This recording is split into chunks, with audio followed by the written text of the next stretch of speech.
아멘. 이것은 내 성경입니다. 나는 성경이 말씀하는 모든 것을 믿습니다. 나는 하나님의 자녀이며 성경 속에 있는 모든 약속들도 내 것이고 성경이 할 수 있다고 한 모든 일들을 나는 할 수 있습니다.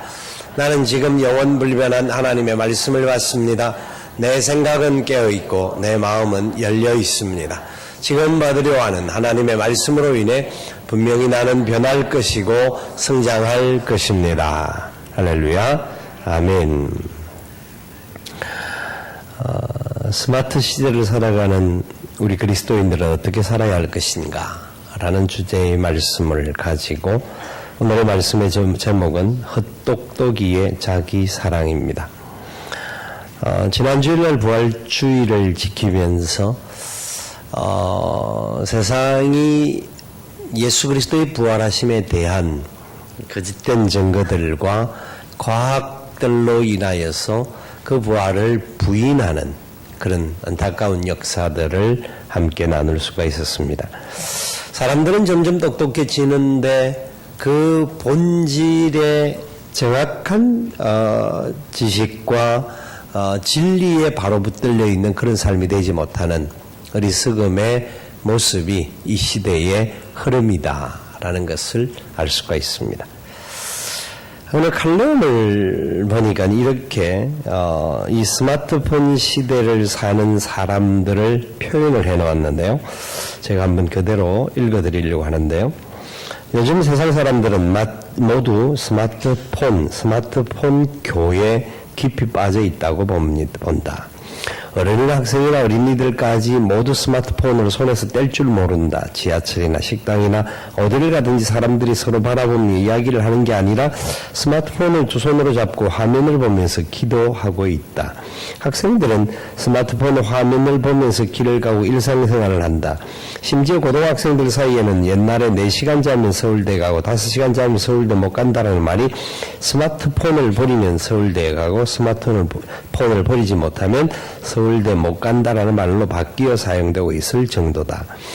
스마트폰 교의 교주 스티븐 잡스는 1955년도 이 세상에 로그인되어 2011년 56세에 로그아웃 되었다. 그가 이 세상에 뿌려놓은 업적은 실로 대단한데 오늘날 대부분의 사람들이 편하게 사용하는 PC와 스마트폰이 인간이 실제로 할 수 없는 세계를 실제처럼 만들어내는 CG 기술의 원천, 음악을 걸어다니면서 들을 수 있도록 한 MP3도 모두 그의 머리에서 나왔다.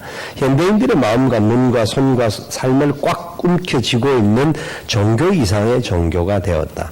중독을 넘어 신앙화되었다. 이 스마트폰 때문에 정신이 딴 데에 가 있고 말씀과 기도와 교회를 멀리하고 있다. 하나님의 자리와 기도의 자리를 차지하고 있는 현실이다. 옛날이나 지금이나 언제나 어렵고 신앙생활하기가 만만하지 않다. 그들 앞에 무릎을 꿇는 것이 아니라 그 모든 것을 무릅쓰고 일어나 극복하고 정복하는 교회와 성도들이 되어야 할 것이다. 99.99% 동의할 수 있는 이야기라고 생각합니다. 많은 사람들이 이 스마트폰 시대를 살면서 기계가 똑똑해지고 과학이 발달함으로 말미암아 모든 것이 능숙해지는데 사람의 머리는 점점 쇠퇴해 간다라는 것을 알 수가 있습니다. 한 가지 단적인 예로서 여러분 다는 아니겠습니다만 우리 기성세대들은 잘 못 사용하니까 이 스마트폰에 대한 이야기를 많이 해도 잘 이해가 안 될 수가 있습니다만은 단순히 그냥 핸드폰에 대한 이야기만을 한다고 할지라도 여러분 전화번호를 과연 몇 개 정도 외우고 계십니까? 전화번호를 몇 개 정도 내 머리에 기억하고 있습니다. 옛날에는 손으로 기록을 하든지 전화번호를 외웠습니다. 원만한 전화번호는 거의 다 외웠는데 요새는 외우지 않습니다. 그냥 눌리기만 하면 다 나오고 그냥 1번 눌리면 어디 나오고 2번 눌리면 어디 요것만 외워도 훨씬 편해진 세상입니다. 그러니까 편해진 세상에서 똑똑한 기계 때문에 어쩌면 사람들은 조금 멍청해져 가고 있는 것은 아닌가. 운전을 해갈 때에 그전에는 운전면허서 어디를 가려고 하면 출발해서 목적지까지 지도를 살펴봐야 합니다. 지도를 가는데 1페이지 보고 그 다음에 7페이지 보고 그 다음에 이게 연결되어져 있는 지도를 보면서 어느 도로를 가면 목적지에 도달할 수 있다. 그래 가기 위해서 생각을 하면서 가는데 요새는 차를 딱 시동을 끄면 어서 오세요, 안녕하세요, 가세요 하면 아가씨 말만 듣고 따라갑니다. 그게 그래 되다 보니까 사람들이 머리를 쓸 기회가 별로 없어요. 그래서 머리는 폼으로 들고 다니는 그런 시대가 되어가고 있는 것은 아닌가. 오히려 우려가 될 때가 많습니다. 점점 세상은 똑똑해지는 것 같고 뭔가 똑똑한 것 같은데 그래서 정보는 대단합니다. 여기 안에 있는 정보 지금 설교를 하다가 보면 무슨 예화가 나오면 바로 찾아볼 수가 있습니다. 그러니까 잘못된 말도 할 수가 없을 정도로 똑똑한데 기계가 똑똑해졌다고 우리가 과연 똑똑할까? 우리가 과연 제대로 된 똑똑함을 가지고 있는 것일까 생각해 볼 필요가 있습니다. 오늘 말씀의 핵심 주제는 교만에 관한 문제입니다. 교만과 겸손에 관한 문제입니다. 오늘 본문의 핵심은 이렇게 이야기를 합니다. 여호와께서는 높이 계셔도 낮은 자를 굽어 살피시며 멀리서도 교만한 자를 아심이니이다. 낮은 자와 교만한 자를 하나님께서 어떻게 대하고 계시는가 하는 것이 말씀의 핵심입니다. 이 스마트폰 시대를 살아가는 성도로서 우리가 진짜 똑똑한 그리스도인, 하나님을 사랑하는 진짜 스마트한 그리스도인인가? 아니면 헛똑똑이 같은 그런 모습으로 살아가고 있는 것은 아닌가 하는 것을 우리는 말씀을 통하여 알아야 하고 이 알을 통하여서 우리의 삶이 어떻게 하나님 앞에서 열매 맺혀질 것인가가 대단히 중요한 부분입니다. 심리학자들은 이런 교만에 대한 이야기를 나르시시즘이라고 설명을 합니다. 나르시시즘이라고 하는 것은 말 그대로 자기 사랑, 자기 애착에 빠지는 것을 말합니다. 이 나르시시즘에 대한 그 출발과 그 내용들은 지금 찾아보면 다 나옵니다만은 그 중에 가장 핵심을 보니까 이겁니다. 나르시시즘이 뭐냐? 자기 애착, 자기 사랑에 빠지는 건데 그것이 결국 교만이라고 말할 수 있는 것인데 그게 뭐냐 하면 목이 마릅니다. 목이 말라서 물가를 갔는데 물을 먹어야 하는데 물가에 가서 딱 보니까 자기가 너무 잘생긴 거야. 너무 예쁜 거야. 그래서 물을 마시러 왔는데도 불구하고 그것에 대한 생각은 없고 그 물만 자기 얼굴에 그냥 도취되어 있다가 어떻게 되느냐면 탈진해서 죽는 것이 나르시시즘에 대한 이야기입니다.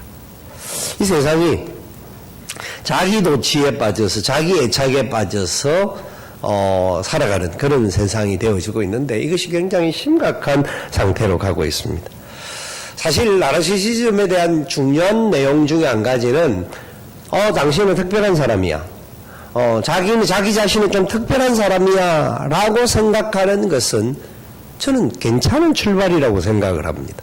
사람들은 너무나 자기 자신에 대한 존재감을 갖지 못하게 되다 보니까 비교당하고 막 기위기를 당하게 되는데 이게 왜 문제냐 하면 자기는 괜찮은 존재야, 특별한 존재야, 나는 사랑받을 만한 가치가 있는 존재야. 대단히 좋은 말인데 문제는 나만 그렇다는 겁니다. 나만. 다른 사람들은 특별한 존재도 아니고 사랑받을 가치도 없어도 되고 나만 잘 되면 돼. 이 복불복의 세상 속에 살고 있는 나만을 위한 가치가 너무 크게 자리 잡고 있는 것이 바로 나르시시즘의 대표적인 모습이라는 겁니다.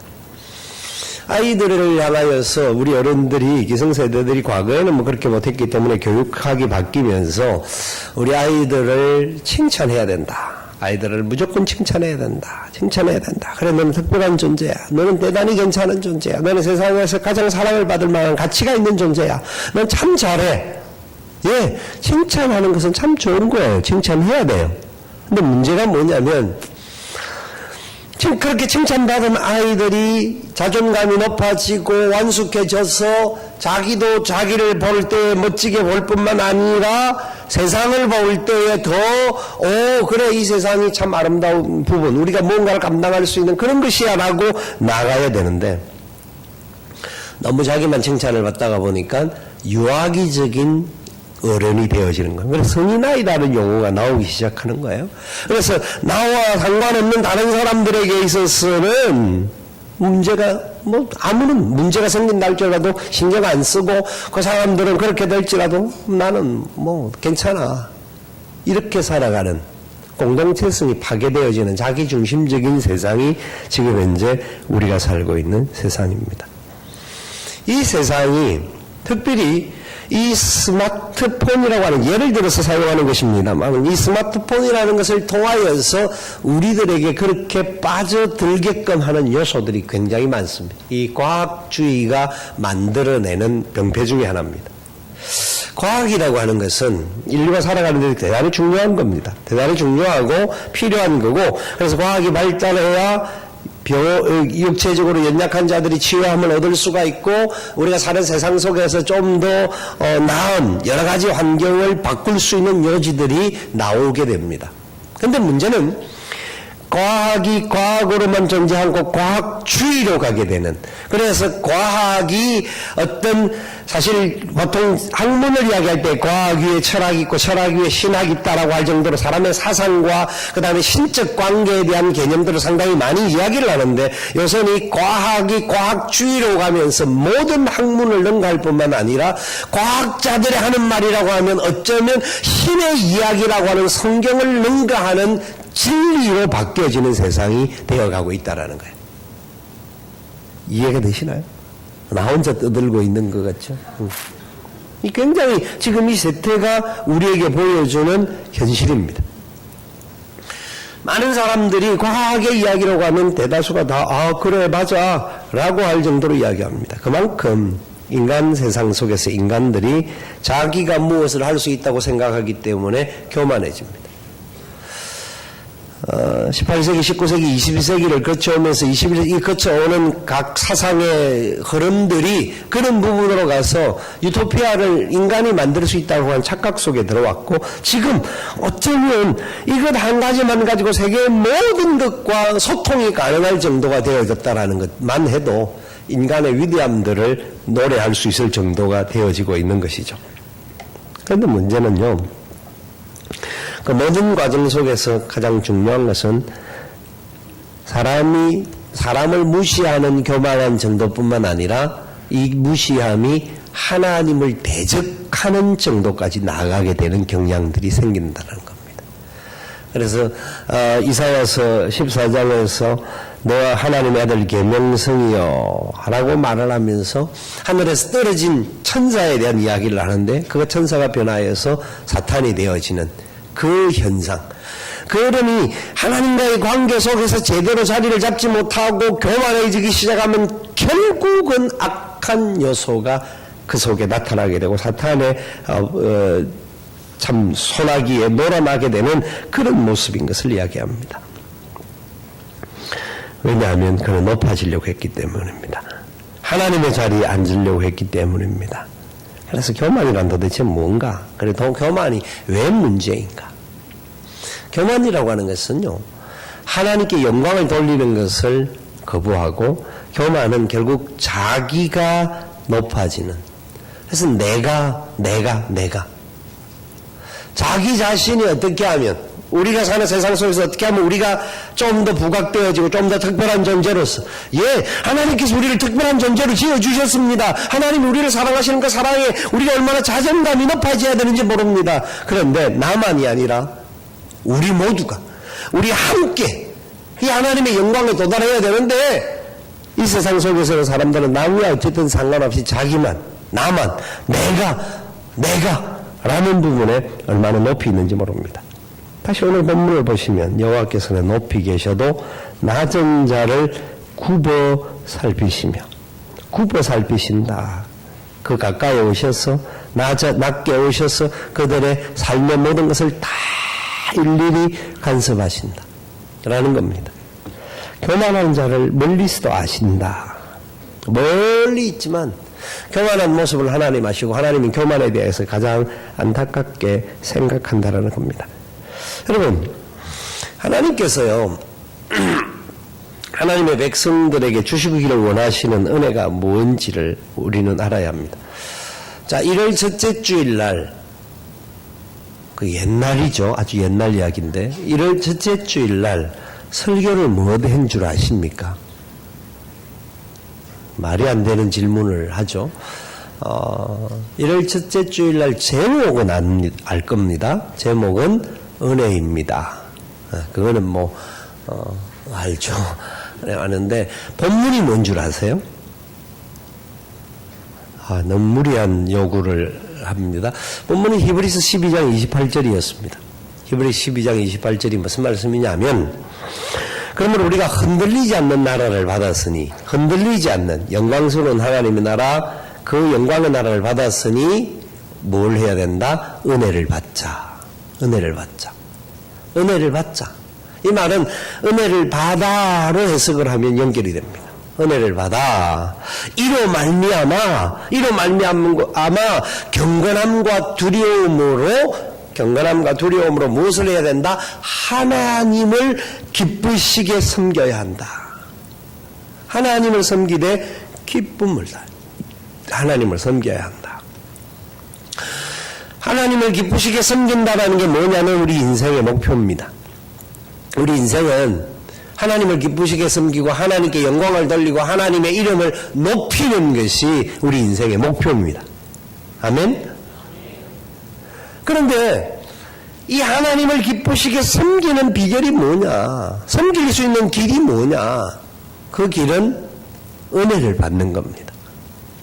히브리 12장 28절에 하는 말씀이 은혜를 받아야 이로 말미암아 은혜를 받은 그것으로 말미암아 경건함과 의로 그 두려움으로 하나님을 기쁘시게 할 수 있다라는 겁니다. 다르게 말하면 은혜를 받지 못하면 목적을 제대로 실행하지 못하고 산다라는 말이에요. 그죠? 은혜를 받아야 이로 말미암아 하나님을 기쁘시게 섬길 수 있는데 하나님을 기쁘시게 못 섬기는 이유가 뭐냐? 왜 우리 속에 그런 감격이 없고 감동이 없느냐? 은혜를 못 받는 겁니다. 은혜를 못 받는 이유가 뭐냐? 내가 하나님의 나라, 흔들리지 않는 하나님의 나라를 받았다라는 확신이 없는 거예요. 이 세상에 살고 있는 눈에 보이는 것, 당장에 이 세상에서 살고 있는 어떤 어려운 문제, 이런 세파에 흔들려서 하나님을 볼 수도 없고 하나님 주신 은혜에 대한 기대감이 없는 거예요. 문제가 생기면 내가 무슨 죄를 많이 지어서 이렇게 생겼는가, 위기가 찾아오면 왜 나만 이런 어려움이 찾아오는가 라고 말하는 것이 사람의 본성들인데, 은혜를 받는 사람들은 흔들리지 않는 나라를 내게 이미 주셨기 때문에 내게 만약 그런 문제가 찾아온다 할지라도 분명한 것은 하나님께서 뜻을 가지고 계실 것이다. 하나님의 선한 뜻이 있을 것이다. 하나님의 은혜 가운데 나는 반드시 승리하게 될 줄 믿습니다. 고백해야 한다는 겁니다. 그렇기 때문에 은혜가 필요한데 어떤 자들이 은혜를 받고 어떤 자들이 하나님의 영광의 도구가 될 수가 있을까요?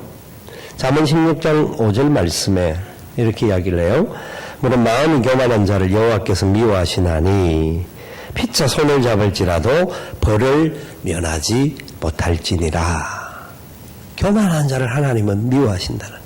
그래서 16장 18절에 보면 교만은 패망의 선봉이요 거만한 마음은 넘어짐의 앞잡이니라.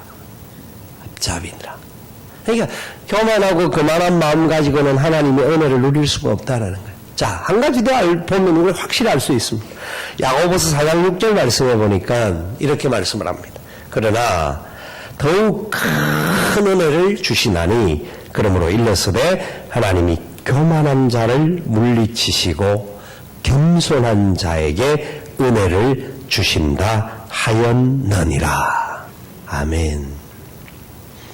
어떤 사람이 은혜를 받을 수 있다고요? 겸손한 자. 교만한 자는 물리치시고 겸손한 자에게 은혜를 베푸신다.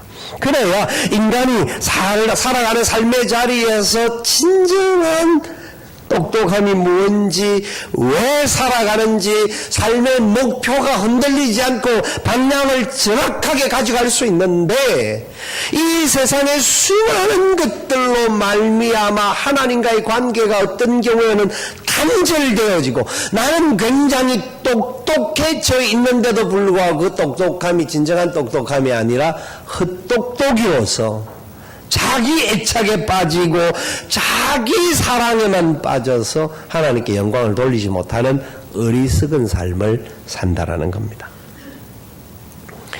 여러분, 무슨 말일까요?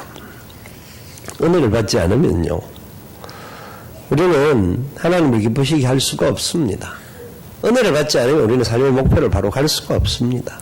그래서 하나님께서 우리를 향하여서 네가 잘났다. 그래, 네 잘난 거 내가 알기는 하지만 근데 그 헛똑똑이 같이 그렇게 빠져있지 말고 잘나면 잘날수록 겸손해야 한다. 겸손해야 한다. 겸손해야 한다. 톨스토이라는 분이 이런 말을 했습니다. 겸손하지 못한 사람은 타인을 비난한다. 그러나 그런 사람은 다만 타인의 그릇된 것만을 지적한다. 그러므로서 그 사람 자신의 욕망과 죄는 점점 더 커가는 것이다. 겸손하지 못하게 되면 사람은 점점 타인을 비난할 수밖에 없고, 그래 점점 더 지적하면, 그렇죠, 사람이라고 알면 누구에게나 문제가 있을 수 있습니다. 그래서 지적받을 거리가 있을 수 있습니다. 그러나 겸손한 사람들은 그 사람의 문제를 지적하는 것이 아니라 그 사람의 문제를 안고 사랑으로 덮어주는 거죠. 왜? 내가 그런 은혜를 받았기에 나 같은 죄인이 어떻게 감히 하나님의 자녀를 알 수 있고 하나님의 뜻 가운데 살아갈 수 있습니까? 내가 하나님의 사람이라고 감히 어떻게 말할 수 있습니까? 그것이 바로 하나님의 사랑 때문에, 우리에게 베풀어 주신 그 은혜 때문에 우리가 그 사랑에 사는 거예요. 아멘? 그러니까 우리가 사람들을 볼 때도 마찬가지라는 거죠. 어거스틴은요, 그리스도인들의 첫 번째 덕이 뭐냐 물었을 때 겸손이라고 했습니다. 두 번째 덕이 뭐냐 물으니까 또 겸손이라고 했습니다. 세 번째 덕이 뭡니까? 라고 물으니 겸손이라고 대답했습니다. 그럼 우리 스스로에게 한번 물어봅시다. 저와 여러분은 겸손하다고 생각하십니까? 내 안에 겸손이 있다고 생각하십니까? 어떻습니까? 옆에 사람 한번 보세요. 겸손한지 안 한지. 여러분, 겸손이 뭔 줄 아세요? 분명한 것은요, 겸손은 자기를 낮추는 것이 아닙니다. 내가 아무리 나를 낮추어도 겸손해지기가 어렵습니다. 사람이요, 겸손한 척 할 수는 있습니다. 뭐 손을 비비고 많이 내가 낮고 나는 그래 부족해요 해도 그 속에는 음흉한 것이 있을 수가 있습니다. 진정한 겸손은 뭐냐면 그리스도를 바라보는 겁니다. 예수님을 바라보는 것이죠. 예수님이라고 하면 어떻게 했을까? 예수님이 원하는 뜻은 뭘까?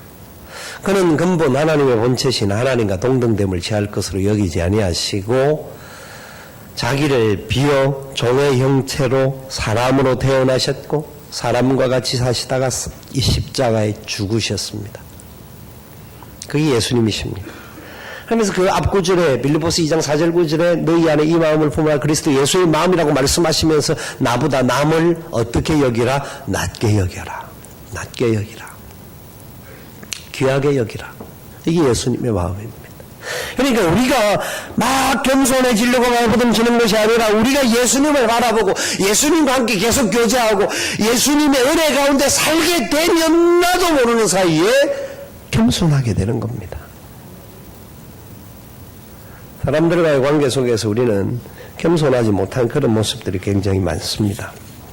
이 세상을 사는 삶의 자리가 그런 모습이 아닌지 모르겠습니다. 세상은요, 실력을 요구하고요, 세상은 능력을 중시합니다. 그래서 자기의 실력과 자기의 경력을 가지고 이 세상 속에서 우쭐거리려고 하는 그런 부분들이 이 세상의 세태 속에 있습니다. 세상에서 가장 많이 과거에 지금도 뭐 조금씩 사용되어지는 말입니다만은 많은 사람들이 사용했던 말 중에 이런 문장이 있습니다. 따라해 봅시다. 내가 누군 줄 알아? 내가 누군 줄 알아? 많은 사람들이 내가 누군 줄 알아? 이런 말을 참 잘합니다.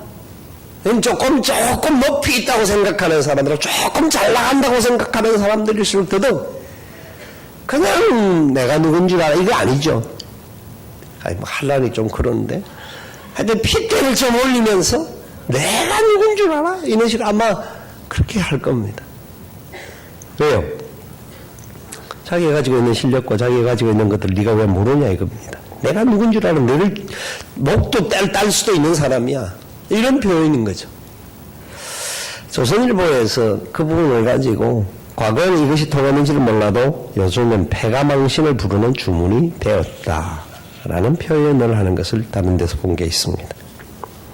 이 세상은 갑질하는 세상입니다. 갑이 힘을 쓰고 을이 자기도 모르는 사이에 주눅 들고 사는 안타까운 세상입니다. 사실 갑을관계는 단순한 계약관계인데 우리나라는 이 갑을관계가 비대칭적 관계가 되어지고 그러므로 말미암아 관행에 의하여서 갑들이 모든 것을 다 좌지우지하는 안타까운 세태가 되어지고 있습니다. 갑오개혁이라는 말이 있습니다. 갑오개혁. 갑오경장과 과거에 있었던 역사적인 것들을 가지고 요새 SNS상에서 이야기되어지는 말인데요. 갑의 오만함에 한거하여서 온오프라인에서 벌리는 을의 개혁운동, SNS를 통한 응징과 불매운동 등이 여기에 속한다 하는 이야기입니다. 세상은요, 교만한 꼴을 봐주지를 못합니다. 그게 어쩌면 이 세상 속에서는 교만한 꼴을 못 봐주고 다른 사람 잘난 꼴을 못 봐주는 것 때문에 자기도 그러고 싶은 마음이 없지 않아 있어서 그럴지도 모릅니다. 근데 하나님 앞에서는 철저하게 하나님 앞에서는 하나님은 교만한 자를 싫어하십니다. 그리고 그리스도를 닮는 겸손한 자를 살펴보시고 그들의 삶을 지켜 보호해 주신다라는 겁니다. 우리가 참으로 진정 똑똑한 그리스도인, 바른 그리스도인이 되려고 하면 하나님 은혜 가운데서 겸손해야 합니다. 스마트폰을 가지고 이 그림이 제가 상당히 오래전에 이 그림을 한번 본 적이 있는데 이 나르시시즘 스토킹 ADHD라고 하는 게 있습니다. 이 사람들의 현실적인 모습을 잘 그려주는 게 뭐냐니까 마이스페이스, 페이스북, 포스퀘어, 그 다음에 트위터라는 이런 게 있어요. 뭐 몰라셔도 전혀 상관없는 이야기입니다만은 이런 게 있는데 내가 제일 잘 나가 잡복을 많이 하는 사람들이 어쩌면 자기의 것을 자꾸 이렇게 나타내려고 하는, 그래서 잘 묘사하고 누가 자기의 뭐 일상적인 삶을 그렇게 알고 싶지도 않은데 다 그냥 올리는 거예요. 좋은 어떤 의미를 나누는 것들은 괜찮은데 지가 뭐 국수 먹는 것까지 뭘 그렇게 해서 페이스북에다 올려야 되냐고요. 누가 뭐 같이 먹자라는 것도 아니고. 하여튼 그런 부분들을 막 올리면서 뭐 조금 폼 나면 그런 사진도 이렇게 셀프가 자기를 어떻게 하면 더 잘 찍을 것인가, 더 멋지게 나올 것인가 이래가지고 막 올려요. 올리고 나서 누군가 좋아요 눌려주면 내가 이렇게 괜찮다라고 착각하는, 전부 다 뽀샵 해갖고 올려놓고 이게 사람들의 삶의 모습 속에서 거의 대다수의 사람들이 어떻게 하면 가만히 보면요, 이 현대 사회 구조가 자기 잡복에 살고 있는 세상. 어떻게 하면 나를 좀 더, 근데 다 그런 건 아닙니다만 그 속에 진짜 좀 사랑을 나누고 싶어하고 같이 공유하고 싶고 마음을 나누고 아파하고 하는 그런 사람들도 많습니다만은 어쩌면 이런 부분들로 인하여서 사람들이 그래 내가 이만큼 그래도 나를 팔로우하는 사람도 이만큼 있고 나와 함께하는 이 사람이 이만큼 있다라고 하는 그런 착각 속에 살 수 있는 여지가 우리 손바닥 안에 있습니다. 과거에는 이런 것을 할 수도 없는 시대였는데 지금은 이제 너무 많이 안 보여줘도 돼요. 예. 지금은 그런 세상이, 우리 어르신들은 이게 도대체 뭔 말인지도 모르죠. 몰라도 상관없는, 아무 살아가는데 지장 없는 이야기입니다. 그런데 현대인들의 가치들은 그런 부분들로 되어 있는 겁니다. 여러분, 말씀은 우리에게 그렇게 복잡하게 이야기하지 않습니다. 이 SNS 같은 거를 활용을 하다가 사람들이 그 올라오는 사진을 보면서요, 그 안에 사진 속에 와 예쁘다 좋은 사진 올라오면 그래 참 좋네, 아우 참 멋있다, 나도 좋은 풍경 보고 참 좋다, 이렇게 감동을 하면서 자기 스스로도 위로가 되어져야 되는데, 사람들은 그걸 보면서 요새 이 성향들이 뭐냐면 이 여러 가지 구조 속에서 복잡한 세상 속에 살다가 보니까 그 구조 안에서 그 좋은 그림을 보면서 뭐라고 느끼냐면 나는 왜 이렇게 불행한가, 나는 왜 이렇게 하면서 우울증에 걸리는 사람들이 많다고 합니다. 그럴 필요가 없는 이야기인데 그렇게 이 세상이 돌아가고 있는 안타까운 모습이에요. 우생마사라고 하는 이야기를 보았습니다. 우생마사가 뭐냐면 소는 살고 말은 죽는다 라는 말이에요. 소와 말이 저수지에 딱 넣어놓으면 둘 다 헤엄을 친대요. 그래서 둘 다 나오는데 말이 훨씬 빨리 나온대요. 훨씬 빨리. 말이 훨씬 날렵하니까 아마 헤엄을 더 잘 친다고 합니다. 어떻게 네 발 달린 저 큰 거구들이 저렇게 헤엄을 잘 치는가 싶을 정도로 그 속에서 걸어 나온대요. 빨리. 말 같은 경우는 더 빨리. 근데 문제는 홍수가 나고 물살이 센 곳에 뭐가 물건이 막 떠내려갈 정도로 홍수가 난 그런 때에 말과 소가 물에 빠지게 되는 상황에서 말은 물 안에서 죽는답니다. 왜냐하면 자기 실력을 알기 때문에 자기는 수영을 잘하는 존재다가 보니까 막 물살을 거슬러서 자기가 가고 싶은 쪽으로 막 발버둥을 치는데 1m, 2m는 갈 수가 있는데 그 물살이 세어서 가다가 안 되니까 물에 함몰되어지고 만답니다.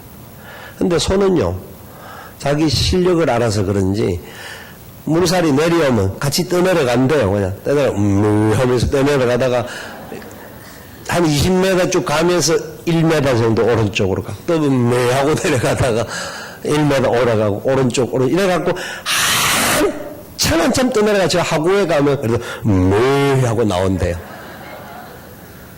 참, 생리 현상, 이 존재들을 자연 상태나 이런 동물들을 보면서도 좀 우매한 것 같고, 무지한 것 같고, 이렇게 날렵하지 못하고, 똑똑하지 못한 것 같은 존재가 오히려 위기와 어려움 속에 살아나는 역사들을 보여주는 하나님의 섭리가 뭘까 생각을 해보게 합니다. 여러분, 우리가 사는 세상이 너무 복잡하고 너무 여러 가지 부분이 너무 똑똑해져 있는 세상입니다. 그래서 사람들은 그 속에서 나라는 존재가 조금이라도 좀 무시를 당하고 조금이라도 좀 더 사람들의 관심 밖으로 되어진다고 하면 견디지를 못하는 것 같아요.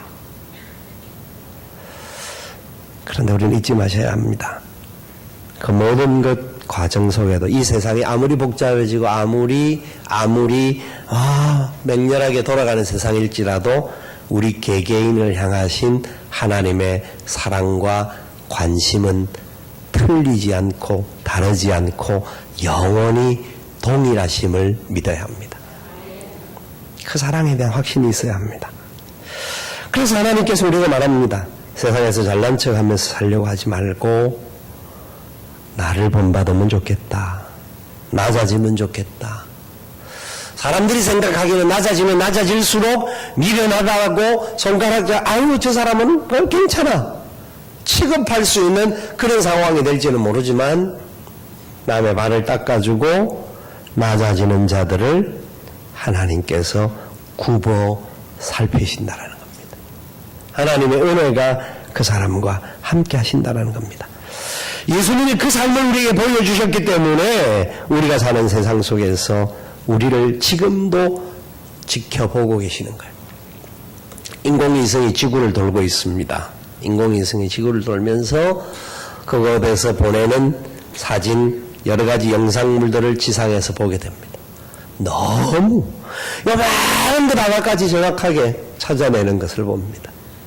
사람의 과학이 그 정도로 할 수가 있다고 한다면 천지만물의 주인이신 하나님의 역사는, 그 하나님의 눈동자, 하나님의 우리를 바라보시면 조금도 틀림이 없다라는 것을 믿으셔야 해요. 그래서 우리들을 향하여서 너희들이 참 나를 사랑하구나, 너희들이 헛똑똑이가 아니라 진짜 진리에 붙잡혀서, 세상은 그렇게 살면 바보 취급당하고 그렇게 살면 손가락질 당하는 것일지는 몰라도 너희들이 내 말에 준행하면서 그렇게 믿음으로 사는 겸손의 사람이구나 하는 것을 우리가 누리면서 살았으면 좋겠습니다. 이 세상 너무 복잡해요. 그러니까 너무 많은 것을 우리가 소유하고 있어요. 그 속에서 주님 한 분만으로 참된 만족을 할 수 있는 저와 여러분 될 수 있기를 주님의 이름으로 축원을 드립니다. 우리 함께 일어나셔서 찬양하며 하나님 앞에 나아가기를 원합니다.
주님을 닮는 겸손한 삶인지, 아니면 이 세상에